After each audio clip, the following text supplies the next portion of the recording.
مرتبہ اندرا جی تھیں، نہیں سونیا جی تھیں، اور ارجن سنگھ زندہ تھے، انہوں نے، اور سہیل صدیقی جن کو پارلیمنٹ نے کالج اور یونیورسٹیوں کے اقلیتی کردار کے لیے ان کو امین بنایا تھا، وہ بھی تھے۔ ان سب نے مل کر کے ایک کمیٹی دلی کے اندر بنائی، انہیں لوگ مل بھی گئے، کچھ لوگ تھے، مولوی فضیل تھے گورکھپور کے، اور دوسرے لوگوں نے مل گئے، انہوں نے بلا لیا، مجھے بھی بلایا، مگر میں بھول گیا۔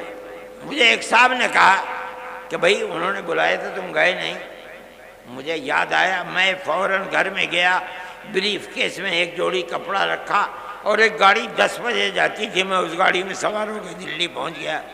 صبح کی میٹنگ تو ختم ہو گئی تھی، ظہر کے بعد 2 بجے کی میٹنگ تھی، میں بریف کیس اٹھا کر کے وہاں چلا گیا، جا کے بیٹھ گیا۔ انہوں نے مجھے دیکھا تو اسٹیج کے اوپر بلا لیا، جلسہ شروع ہو گیا، میرا نام آیا تو میں کھڑا ہو گیا، اور میں نے کہا کہ مدارس کے سلسلے میں آپ جو تحریک چلا رہے ہیں کہ مدارس مدرسہ بورڈ سے ملحق ہو، اور آپ 800 کروڑ کا بجٹ بھی لے کر کے آ گئے، آپ کیوں یہ چاہتے ہیں؟ آپ کو مدرسوں کی کردار کا پتہ ہے کہ مدرسوں نے کیا کیا ہے۔ میں نے ان کے سامنے یہ چیز رکھی کہ ملک غلام تھا، مدرسوں کی تحریک دارالعلوم دیوبند سے چلی، بنیاد اس کی کیا تھی؟ آپ سے وہ 2 پیسے نہیں چاہتے، اس لیے کہ انہیں یقین ہے کہ اگر آپ پیسہ دیں گے تو کل کو آپ ان کے نظام تعلیم میں بھی دخل دیں گے، ان کے نصاب تعلیم میں بھی دخل دیں گے، وہ اپنے آپ کو آزاد رکھنا چاہتے ہیں۔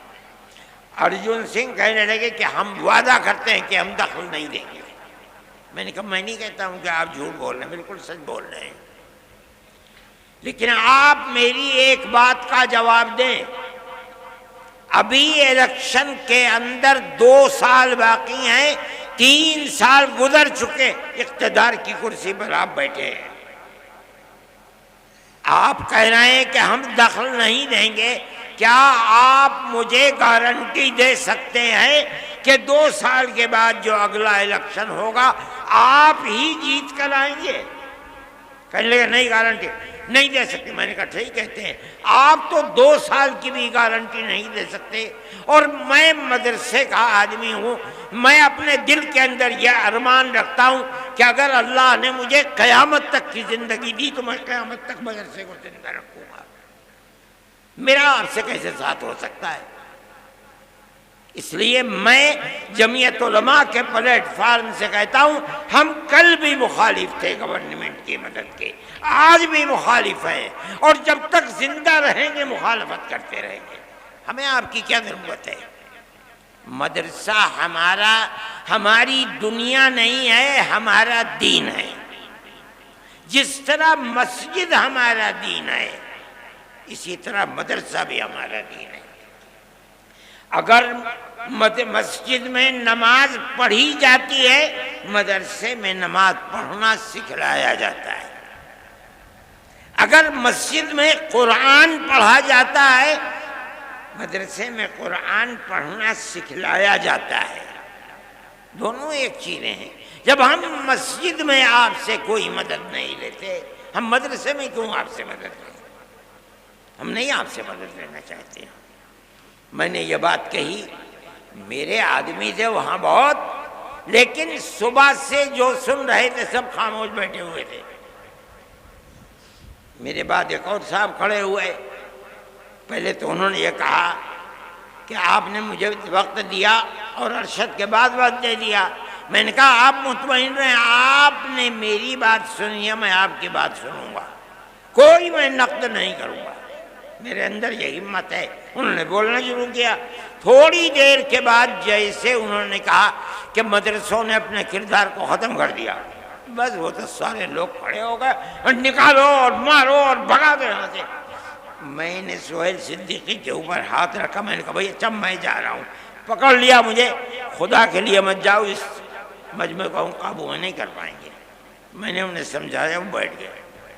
میں یہ بات کہتا ہوں کہ گورنمنٹ کی طرف سے کوئی بھی ایسی بات جو مدرسے اور مسجدوں کے اوپر کوئی زنجیر باندھنے کی چیز ہے، کیوں ہو رہا ہے؟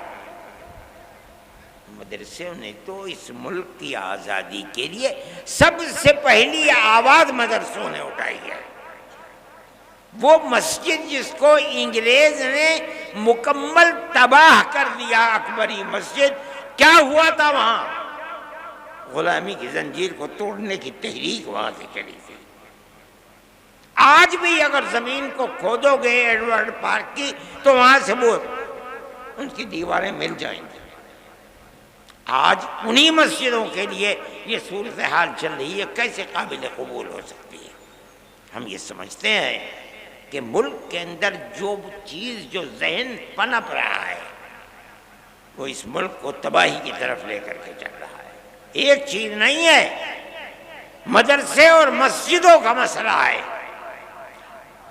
اسلام کے خلاف جو تحریکیں چل رہی ہیں وہ تحریکیں انتہائی بدترین تحریکیں ہیں.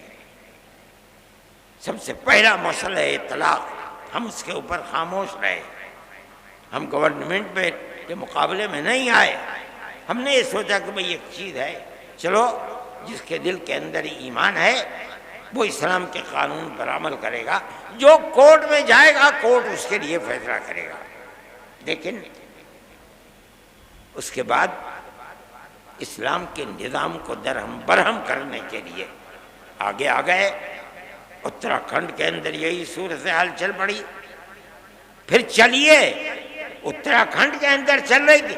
مرکزی گورنمنٹ نے اس کے سلسلے میں تمام ادیان کو ملا کر کے ایک نیا دین بنانے کی بات کو شروع کر دیا. ہم اس کے مخالف تھے.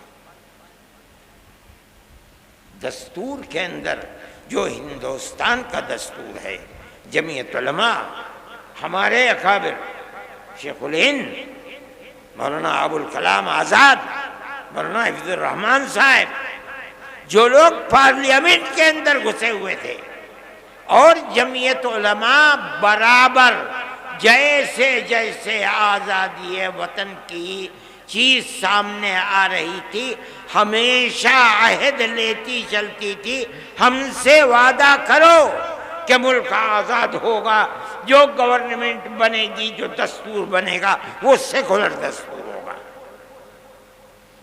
اور کانگریس ہم سے وعدہ کرتی چلتی تھی.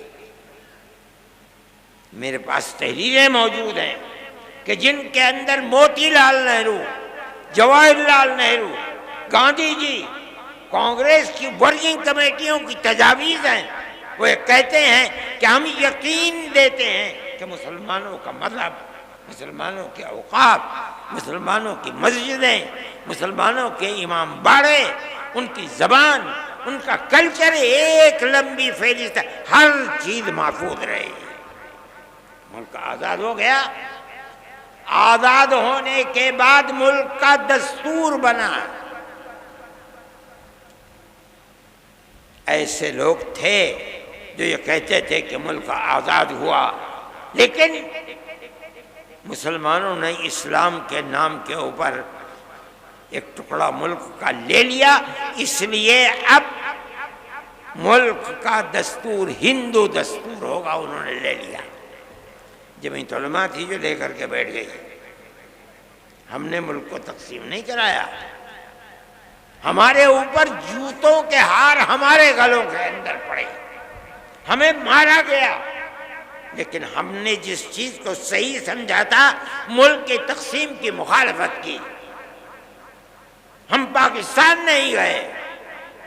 اگر ملک کی تقسیم پر دستخط کیے، تم نے دستخط کیے، ہم نے دستخط نہیں کیے. اگر قصور ہے تمہارا قصور ہے، ہمارا قصور نہیں ہے۔ شریف لوگ تھے، اس چیز کو سمجھے۔ جمعیت علماء کی اس تحریک کی بنیاد کے اوپر مجبور ہوئے اور ملک کا دستور سیکولر دستور بنا۔ دفعہ 25، 26، 29 لا کر رکھی گئیں، جن کا حاصل یہ ہے کہ ملک کی ہر اقلیت کو، چاہے وہ زبانی اقلیت ہو چاہے مذہبی اقلیت ہو، اپنے مذہب کے مطابق اپنے ادارے بنانا، ادارے بنا کر چلانا، ہر چیز جائز ہے اور بلا کسی کھٹکے کے جائز ہے۔ یہ وہ ہے دستور جو دستور ہے ملک کا، اور یہ سیکولر دستور ہے۔ اسی بنیاد کے اوپر مسلمان زندہ ہے۔ آج فرقہ پرست طاقتیں دستور کی ان شقوں کو کاٹ نہیں سکیں ابھی تک، لیکن اس کے خلاف کام کر رہے ہیں۔ کس بنیاد پر ہماری مسجدوں کو توڑا جا رہا ہے؟ آپ کو ہمارے مدرسوں سے کیا لینا ہے؟ ہمارے مدرسے کے اندر پڑھنے والے کوئی احتجاج نہیں کرتے، بسوں کو آگ نہیں لگاتے، ریلوں کو آگ نہیں لگاتے، کوئی جھگڑا نہیں کرتے، امن و امان کے ساتھ زندگی گزارتے ہیں، پڑھتے ہیں اور اپنی زندگی کو گزارتے ہیں۔ آپ کے اوپر کیوں شاخ گزرتی ہے یہ بات؟ کیا آپ ملک کے امن و امان کو پسند نہیں کرتے؟ میرے بھائی، جمعیت علماء کا یہ دستور ہے، جمعیت علماء اس چیز کو لے کر چل رہی ہے۔ آپ حضرات کو اس کی طرف توجہ کرنی چاہیے۔ میں یہ کہتا ہوں کہ آپ کو دستور نے حق دیا ہے، ہم اس چیز کو لے کر جمعیت علماء کورٹ میں چلی گئی ہے، سپریم کورٹ کے اندر۔ ان حالات میں جبکہ حکومتوں کی بنیاد نفرت کی سیاست پر ہے، جمعیت علماء نہیں سمجھتی کہ کوئی اور راستہ ہے علاوہ اس کے کہ ہم سپریم کورٹ کے کنڈی کو کھٹکھٹائیں۔ ملک کے اندر ہر وہ قوم، ہر وہ اقلیت جس کے پاس راستے بند ہیں، راستہ نہیں ملتا، تو اور کوئی صورت اس کے سامنے نہیں ہے کہ وہ سپریم کورٹ کو جا کر کے اس کے دروازے کو کھٹکھٹائے۔ ہم اس کے دروازے کو کھٹکھٹاتے ہیں۔ آپ کو اندازہ نہیں ہوگا شاید، ہم 500 سے زائد افراد ہیں جن کے مقدمات کو supreme court, high court, lower court کے اندر لڑ رہے ہیں۔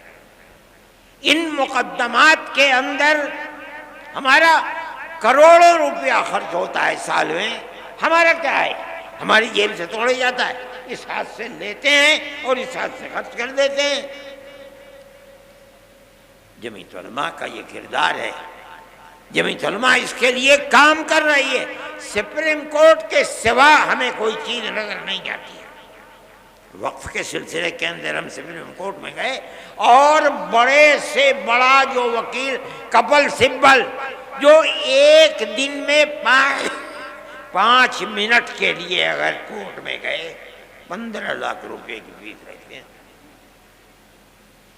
ہم جاتے ہیں، ان کو پیش کرتے ہیں، انہوں نے 3.25 گھنٹے کھڑے ہو کر کے وقف کے مسئلے کے اوپر گفتگو کی ہے۔ سارے ہندوستان کیا ساری دنیا نے اس کو دیکھا ہے۔ جمعیت علماء کے وکیل تھے۔ ہوتا کیا ہے اس کو اللہ جانتا ہے کل، لیکن جمعیت علماء سپریم کورٹ میں جاتی ہے۔ ہم بھی جائیں گے سپریم کورٹ میں، ہر بنیاد کو لے کر کے جائیں گے، جہاں ہمیں راستے نظر نہیں آئیں گے ہم جائیں گے۔ لیکن ہم یہ بات کہتے ہیں کہ ملک کی ایک پرانی تاریخ ہے، آج سے نہیں، 1400 سال سے ہماری تاریخ ہے اس ملک کے اندر۔ پہلے ملک کے اندر راجا اور رجواڑوں کی حکومت تھی، مسلمان زندہ تھا اور اپنے مذہب کے ساتھ اس ملک میں زندہ تھا۔ کیرلا سے لے کر سندھ تک زندہ تھا۔ اس کے بعد بابر آئے اور دوسری لوگ وسط ایشیا سے آئے اور انہوں نے حکومتیں کر لی. مسلمان اپنے مذہب کے ساتھ زندہ تھا. بہادر شاہ ظفر آخری بادشاہ تھے، چلے گئے، اس کے بعد انگریز کی حکومت، مگر مسلمان اپنی آزادی مذہب کے ساتھ زندہ تھا. اس کے بعد یہ آئی حکومت. کانگریس کی حکومت کے اندر ایسا مسئلہ مسلمان کے ساتھ نہیں تھا. کانگریس کی حکومت ختم ہوئی، اب اس کے بعد یہ لگتا ہے کہ اس دستور کو بھی آگ لگا دی جائے گی اور مسلمان کو مذہب کے اعتبار سے نقصان پہنچایا جائے گا. میرے بھائی، ہم یہ سمجھتے ہیں کہ جب تک یہ دستور زندہ ہے آپ کو نہ کرنے کا کچھ حق ہے، اور ہم جائیں گے کورٹ میں، پہنچ گئے ہیں کورٹ کے اندر. فیصلہ کب آتا ہے کب نہیں ہوتا ہے ہمیں اس سے کوئی فکر نہیں. ہمارا ماننا یہ ہے کہ ملک کے اندر امن و امان رہ سکتا ہے تو اس کی صورت صرف یہی ہے کہ ملک کی ہر اقلیت اور اکثریت ایک دوسرے کے ساتھ مٹھی کی انگلیوں کی طرح سے جڑ کر رہے ہیں. جمعیت علماء اسی طرح زندہ رہتی ہے اور کام بھی اسی طریقے پر کرتی ہے. ہم اس چیز کو لے کر پہنچیں گے. لیکن میں یہ کہتا ہوں کہ یہ نظریہ دل میں پیدا کیوں ہوتا ہے کہ آپ مسلمان کو نقصان پہنچائیں اور اس کے مذہب سے بیگانہ کریں آپ. میں سمجھتا ہوں کہ یہ چیز ملک کے لیے غلط ہے اور سارے ملک کو تباہ کر رہی ہے. آپ اقلیت اور اکثریت کے اندر گھسیں، ماحول کے اندر کاروبار کو دیکھیں، اقتصادیات کو دیکھیں، امن و امان کو دیکھیں، ہر اعتبار سے ملک تباہ اور برباد ہوتا چلا جا رہا ہے. کاروباری لوگ یہ بیٹھے ہوئے بنارس کے، میں صبح سے بات کر رہا ہوں، ہر آدمی یہی کرتا ہے کہ جم گیا ہے کاروبار. ایسا لگتا ہے جیسے مارکیٹ میں پیسے ہی نہیں ہیں.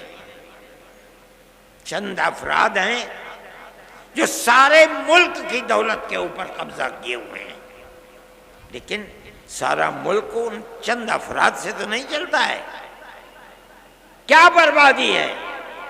میں کہتا ہوں گورنمنٹ جسے امن و امان قائم کرنا چاہیے، بھائی چارگی کو بڑھانا چاہیے، ہندو مسلم اتحاد کو پیدا کیا جائے، ہر ایک کو مذہبی دستور کی آزادی دی جائے. آپ نے اس کو آگ لگانا شروع کیا ہے. ملک تباہی اور بربادی کی طرف چل رہا ہے. جمعیت علماء کی یہ تحریک ہے. امن و امان ختم ہو رہا ہے. موب لنچنگ ایک مصیبت ہے اور سب سے بڑی مصیبت لوگ یہ سمجھ رہے ہیں کہ مسلمان کی طرح نہیں. جب آپ لوگوں کو یہ حق دیں گے کہ وہ قانون کو اپنے ہاتھ میں لے لیں تو صرف مسلمان ہی کا قتل نہیں ہوگا، مسلمان کا بھی قتل ہوگا، ہندو کا بھی قتل ہوگا. بربادی ملک کے اندر آئے گی. کیا کر رہے ہیں آپ؟ میں حکومتوں کو کہتا ہوں، کہاں ہیں حکومتیں؟ کیا ہو رہا ہے؟ کس طرح قتل ہو رہے ہیں؟ کیا انتظامیہ کو یہ پتہ نہیں کہ کیا ہو رہا ہے؟ کون لوگ ہیں؟ وہ عنصر کون ہیں جو اس طریقے پر آدمی کو آپ کی موت سے کھیل رہے ہیں؟ وہ کون لوگ ہیں؟ دنیا دیکھ رہی ہے. ہم نے یہ بات کہی تھی، شور مچایا تھا. جب بہار سے جو صوبہ بنا اس کے اندر موب لنچنگ سب سے زیادہ، اور بی جے پی گورنمنٹ تھی. بی جے پی گورنمنٹ گر گئی، امن و امان ہو گیا. آج یو پی کے اندر ایسی تباہی مچی ہوئی ہے اور یہی راجستھان کے اندر ہے. اگر حکومت چاہے تو وہ ملک کے امن و امان سے کھیلنے والے لوگ ایک دن نہیں آزاد رہ سکتے. لیکن یہ افسوس کی بات ہے کہ ہندو اور مسلمان کا قتل عام کرنے والے لوگ بالکل زندہ ہیں. اگر گئے بھی جیل میں 2 4 5 10 دن کے لیے گئے اور اس کے بعد آزاد ہو کر کے پھر انہوں نے یہی شروع کر دیا، کس طرح ملک چلے گا؟ یہ بربادی کس طرح سے قبول کر لی جائے؟ میں یہ بات ارباب مدارس سے کر رہا ہوں کہ انہیں اپنے مدارس کی حفاظت کے لیے کام کرنا چاہیے۔ حفاظت کس طرح سے ہوگی؟ ایک تو ہے حفاظت دستوری۔ دستوری حفاظت کا مطلب یہ ہے کہ جو دستور کے اندر دفعات ہیں اور دستور نے جو آپ کو اختیار دیا ہے، آپ اس دستور کے دیے ہوئے اختیار کو استعمال کریں، بہت اچھی بات ہے۔ لیکن اگر میں اپنے مکان کو دبی بنا سکتا ہوں جب زمین میری ہو، اگر میری زمین نہیں، میں نہیں بنا پاؤں گا، تو آپ یاد رکھیے کہ مدرسے کو بھی آپ جب ہی بنا سکتے ہیں جب وہ زمین مدرسے کی ہو۔ آپ جب ہی بنا سکتے ہیں جب کسی دوسرے کی زمین پر آپ نے قبضہ کر کے اپنا مکان نہ بنایا ہو، تو آپ مدرسہ کیسے بنا دیں گے؟ مسجد کیسے بنا دیں گے؟ نہیں ہو سکتا ہے۔ دوسری بات، آپ جب ہی بنا سکتے ہیں جب آپ نے میونسپلٹی سے، کارپوریشن سے، ضلع انتظامیہ سے اپنی زمین ثابت کر کے اس زمین کا نقشہ منظور کرایا ہو۔ اگر نہیں ہے آپ اسے نہیں بنا سکتے۔ یہ ایک مصیبت ہے، اور میں سمجھتا ہوں کہ یہ بھائی چارگی تھی۔ بے شمار جگہیں ایسی ہیں کہ اگر اکثریت وہاں مندر بنانا چاہتی ہے، کسی اجازت کی ضرورت نہیں۔ مسلمان اگر مسجد بنانا چاہتا ہے، کسی اجازت کی ضرورت نہیں۔ میں دیوبند کو جانتا ہوں، کسی اجازت کی ضرورت نہیں تھی۔ لیکن بی جے پی گورنمنٹ کے اندر اور کہیں آئی نہ آئی، لیکن مسجد اور مدرسوں کے اوپر یہ آفت آ گئی۔ آپ کی گورنمنٹ جو ہندوستان کے اندر ملک کی آزادی سے پہلے اور ملک کی آزادی کے بعد، میں دارالعلوم دیوبند کو کہتا ہوں، دارالعلوم دیوبند کا جو کردار ملک کو غلامی سے نکال کر آزادی کے لیے تھا، وہ کردار ساری دنیا میں شہرت پکڑے ہوئے ہے۔ کبھی دارالعلوم کی کسی عمارت کے لیے کبھی اجازت کی ضرورت ہی نہیں ہے۔ دارالعلوم والے جانتے ہی نہیں تھے بھائی کس چیز کی اجازت۔ کوئی گورنمنٹ ہو، گورنمنٹ دارالعلوم سے کبھی یہ نہیں کہتی تھی کہ تم اس کی منظوری لو، اور کبھی منظوری لی نہیں گئی۔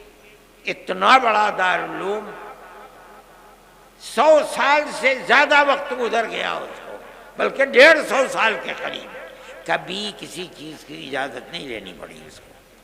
اس گورنمنٹ نے آ کر لے لیا اور اس کے اوپر قدغن لگ گئی۔ 6 سال سے ایک اینٹ دارالعلوم کی رکھی نہیں گئی ہے۔ دارالعلوم نے ان سے پوچھا کیا بات ہے؟ کہا کہ اجازت نہیں ہے۔ دارالعلوم نے اپنے اس کردار کی بنیاد پر ان سے کہا ہو سکتا ہے کہ گورنمنٹ کا بھی اس کے اندر دخل ہو کہ بھائی نہیں ہے، ہم آپ سے کہتے ہیں آپ ہمارے اوپر جو جرمانہ چاہے لگا دیجیے۔ انہوں نے جرمانہ لگایا 1 کروڑ 1.5 کروڑ سے زیادہ کا۔ دارالعلوم نے 25 لاکھ اس میں جمع کیے، 25 لاکھ یا 20 لاکھ، باقی اور کے بارے میں اختلاف ہو گیا۔ وہ کہتے تھے 60 کروڑ روپیہ دینا پڑے گا۔ اس کے بعد پھر بات چیت ہوئی تو وہ گر کر کے 1 کروڑ 60 لاکھ کے اوپر آ گیا۔ دارالعلوم نے 25 لاکھ دے دیا، ابھی تک فیصلہ نہیں ہوا ہے۔ میں یہ کہتا ہوں کہ پچھلی گورنمنٹوں نے ملک کے اندر رہ کر کے جن چیزوں کے اندر آزادی دی، اگرچہ وہ قانون کے خلاف تھی، نہیں پوچھا کہ مسجد کس زمین پر بن رہی ہے، کیا ہو رہا ہے۔ اگر یہ بات ثابت ہو جاتی ہے آج کہ یہ گورنمنٹ کی زمین ہے اور مسجد کی زمین نہیں ہے، انہیں توڑنے کا حق ہے۔ اگرچہ آپ کو دستوری اعتبار سے یہ حق ہے کہ آپ مسجد بنائیں، لیکن یہ مطلب نہیں ہے کہ آپ گورنمنٹ کی زمین پر مسجد بنا لیں، گورنمنٹ کی زمین کے اوپر مدرسہ بنا لیں۔ اگر آپ بنائیں گے تو آپ کو لوہے کے چنے چبانے پڑیں گے۔ میں اپنے ساتھیوں سے بھی کہتا تھا کہ اس موضوع کے اوپر گفتگو کریں۔ آپ مدرسہ بنائیں، اپنی زمین پر بنائیں، مدرسے کی زمین پر بنائیں، مسجد بنائیں، اپنی زمین پر بنائیں، مسجد کی زمین پر بنائیں، وقف کریں اس کو۔ یہاں ایک مسئلہ آتا ہے، آج اگر آپ یہ چاہیں کہ آپ کو مسجد بنانے کی اجازت مل جائے گورنمنٹ سے، آپ تمام شرائط کو پورا کر دیں، شرائط کو پورا کرنے کے بعد گورنمنٹ، صوبائی گورنمنٹ، مرکزی گورنمنٹ آپ کو مسجد بنانے کی اجازت دے دے۔ آج کی صورتحال یہ کہ آپ کو اجازت نہیں مل سکتی، پھر کیا کریں گے آپ مشترکہ مکان، پنچایت گھر، اس طریقے کا مکان بنانے کی اجازت لیں، اپنے پنچایت بھی کریں اور آپ اس کو مسجد کے طریقے پر بھی استعمال کریں۔ لیکن یہ غلطی کبھی مت کیجیے گا کہ نقشے کی منظور کرائے بغیر یا اپنی زمین کے علاوہ گورنمنٹ کی کسی زمین کے اوپر آپ کر لیں، تو جس طرح آپ کی بنائی ہوئی ان کالونیوں کو بلڈوزر سے سینکڑوں مکانات کو تباہ کیا جا رہا ہے، اسی طرح آپ کی مسجدوں اور مدرسوں کو بھی تباہ کیا جائے گا۔ آپ اسے یقین سمجھیے، اور اس کے لیے آپ کو کوشش کرنی چاہیے۔ میرے بھائی، وقف کے مسئلے کے اندر بھی ہم اسی طرح گئے ہیں۔ اوقاف کا مسئلہ اپنی جگہ کے اوپر بڑا اہم مسئلہ ہے۔ ہماری لاکھوں ایکڑ زمین ہے ملک کے اندر، جو اوقاف کی زمینیں ہیں، یہ وقف با یوزر استعمال کی ہوئی زمین کو اگر اس کے پاس کاغذات وقف کے نہیں ہیں، علامتیں وقف کی ہیں، آپ اسے قبول کر لیں۔ یہ جمعیت علماء کے اکابر کا معاملہ تھا۔ ملک کی تقسیم کے بعد بے پناہ ایکڑ زمین اوقاف کی تھی، ان لوگوں نے بیٹھ کر جو وقف سن 54 کے اندر قانون بنا، جواہر لال زندہ تھے، استعمال دلیل ہے اس بات کی کہ یہ وقف ہے، کوئی کاغذ نہیں ہے، 500 سال 600 سال پرانی مسجد ہے۔ آپ کے یہاں جونپور کے اندر کیسی بڑی بڑی مسجدیں، معلوم ہوتا ہے قلعے ہیں، 400 سال 500 سال پرانی مسجدیں ہیں، کسی کاغذ کوئی کاغذ ہے ہی نہیں اس کے اندر۔ علماء دیوبند جمعیت علماء نے سن 54 میں قانون جواہر لال کے سامنے بنایا، اور یہی قانون چل رہا ہے اس وقت۔ انہوں نے آ کر کے اس قانون کے اندر ترمیم کرنی چاہیے، ہم اس کے خلاف ہیں۔ ہم گئے کورٹ کے اندر، سب سے پہلے جمعیت علماء ہند کورٹ کے اندر گئی، جو بہترین سے بہترین بڑے سے بڑا وکیل تھا، ہم نے اس وکیل کو پکڑا۔ اور میں یہ بات کہتا ہوں، وہ نہیں ہے یہاں، میں کبھی اگر گیا تو میں ان کا شکریہ بھی ادا کروں گا۔ وہ وکیل جو 15 لاکھ، مجھ سے صاحب کہہ رہے تھے کہ انہیں کچھ مشورہ لینا تھا، انہوں نے کہا میرے پاس تو وقت نہیں ہے، اگر آپ کو مشورہ لینا، میں جا رہا ہوں فلاں صاحب کے پاس ملنے کے لیے، آپ گاڑی میں بیٹھ جائیے۔ گاڑی میں بیٹھ گئے، ایک جین صاحب ڈاکٹر ہیں دیوبند، وہ مجھے سنانے لگے کہ میرے خیال میں 5-7 منٹ لگے ہیں وہاں تک پہنچنے میں۔ انہوں نے مشورہ دے دیا اور ان سے پوچھ لیا کہ میں کیا پیش کروں، فرمایا 10 لاکھ روپے دے دو۔ 5-7 منٹ کی گفتگو میں کہا کہ میرا اسٹینو ہے، اس کو دے دو 10 لاکھ روپے، اور 10 لاکھ روپے انہوں نے دے دیے۔ جمعیت علماء کے ساتھ ان کا معاملہ یہ ہے کہ مٹھی میں دبا کر کے جو بھجوا دیتا ہوں، آج تک اس شخص نے کبھی یہ نہیں کہا کہ کیا دے رہے ہو، اٹھا کر کے جیب میں رکھ دیتے ہیں، اس لیے کہ وہ یہ سمجھتے ہیں کہ جمعیت علماء کا معاملہ اپنے لیے کچھ نہیں ہے، یہ تو صرف جنتا کے لیے ہے، ہم اسی کام کو کر رہے ہیں، وہ اس میں ہمارے ساتھ شریک ہیں۔ اس لیے میرے بھائی اپنے معاملات کو سمجھیے، جمعیت علماء آپ کے لیے معاون و مددگار ہے۔ ہم ہر لمحے کے اوپر مدارس کے مسئلے کے اندر بھی ہم کورٹ میں پہنچ گئے، لیکن کورٹ نے یہ کہا کہ یہ مسئلہ اتراکھنڈ کا ہے، اسے ہائی کورٹ میں جانا چاہیے۔ ہم نے کہا ٹھیک ہے دے دیجیے، لیکن میں کل بھی وکیل صاحب سے بات کر رہا تھا کہ اب سب سے پہلے آسام کے اندر مسئلہ آیا، دوسرے نمبر میں اتراکھنڈ کے اندر مدارس کا مسئلہ آیا، تیسرے درجے کے اندر یو پی کے اندر آ گیا، چوتھے درجے کے اندر ہریانہ میں آ گیا، کہاں کہاں ہائی کورٹ میں جائیں؟ آپ یہ بتائیے، بہتر سے بہتر سپریم کورٹ کے وکیلوں سے مشورہ کر کے کیا یہ اسباب کہ چار صوبوں کے اندر مدرسوں کے پاس نوٹس آ رہے ہیں، کیا یہ سب مل کر کے سپریم کورٹ میں جا سکتے ہیں یا نہیں؟ اگر جا سکتے ہیں تو بتائیے ہمیں کیا کریں گے۔ انہوں نے کہا کہ میں 2-4 دن کے اندر اس سلسلے میں مشورہ کر کے آپ کو بتا دوں گا، جس دن یہ مشورہ آئے گا ہم اسی وقت سپریم کورٹ میں جائیں۔ مگر یاد رکھیے، ہمیں اگر راحت مل سکتی ہے تو دستوری حق کے اوپر مل سکتی ہے، اگر وہ مدرسے کی زمین مدرسے کی نہیں ہے اور نقشہ منظور کرایا ہوا نہیں ہے، آپ کو کوئی راحت نہیں ملے گی۔ اس بات کو آپ سمجھیں اور اسی طریقے کے اوپر لے کر چلیں۔ جمعیت علماء جو کر سکتی ہے ہم آپ کے ساتھ ہیں۔ جمعیت علماء کا یہ کردار ہے کہ امن و امان کے ساتھ چلیے، ملک میں امن و امان ہونا چاہیے، ملک میں پیار و محبت رہنا چاہیے، بغیر اس کے ملک نہیں چلے گا۔ ہم اس بات کو کہہ رہے ہیں، ببانگ دہل کہہ رہے ہیں۔ اگر گورنمنٹ کا کوئی کردار ایسا ہے جس کے اندر امن و امان ختم ہوتا ہے، اور آج کل بہت ہو رہا ہے، تو ملک اور حکومت سب کے لیے بربادی کا سبب ہے۔